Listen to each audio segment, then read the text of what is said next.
இங்க எம்எல்ஏ வீட்டு மரத்துல இருந்த 2 பலாப்பழமும் காணாம போயிருது. அந்த எம்எல்ஏவும் போலீஸை கூப்பிட்டு அந்த பலாப்பழத்தை கண்டுபிடிக்கலனா அவங்க எல்லாத்தையுமே தண்ணியில காட்டுக்கு மாத்திருவேன்னு சொல்லிடுறாரு. சோ இதனால எஸ்பியும் அந்த ஊர்ல இன்ஸ்பெக்டரா இருக்க நம்ம ஹீரோயின் கிட்ட அந்த கேஸை ஒப்படைக்கிறாரு. அப்ப ஹீரோயின் அந்த மரத்தை சுத்தி ஏதாவது ஃபுட் பிரிண்ட் கிடைக்குமான்னு சொல்லி தீவிரமா செக் பண்ணிட்டு இருக்காங்க. அப்ப அந்த வீட்டுல இருக்க வேலைக்காரங்களை கூப்பிட்டு விசாரிக்கும் போது தான் 3 நாளைக்கு முன்னாடி தோட்டக்காரனை வேலையை விட்டு தூக்குனது தெரிய வருது. சோ உடனே ஹீரோயின் அந்த தோட்டக்காரனோட வீட்டை கண்டுபிடிச்சு போய் பாக்குறாங்க. பார்த்தா வீடு பூட்டி இருக்கு.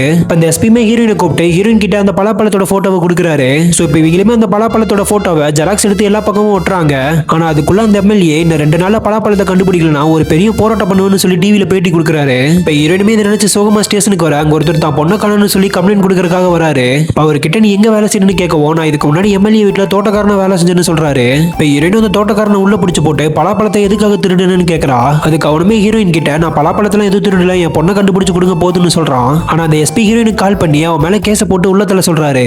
சோ இப்ப ஹீரோயினுக்குமே ஒரு ஐடியா வந்து அடுத்த நாள் பிரஸ் மீட்ல இவரோட பொண்ணு தான் அந்த பலாப்பழத்தை திருடிட்டு போயிருக்கான்னு சொல்லிடுறா. இதை கேட்ட எஸ்பியும் அந்த பொண்ணை கண்டுபிடிச்சு பலாப்பழத்தை சீக்கிரம் வாங்குன்னு சொல்லிடுறாரு.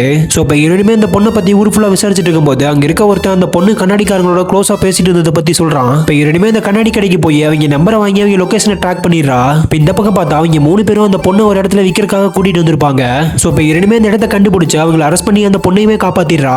கடைசியா அந்த பலாப்பழத்தை யார் தான் திருடுனான்னு பார்த்தா எம்எல்ஏ வீட்டு பக்கத்துல இருக்க குரங்குங்க தான் அந்த பலாப்பழத்தை திருடி இருக்கும்.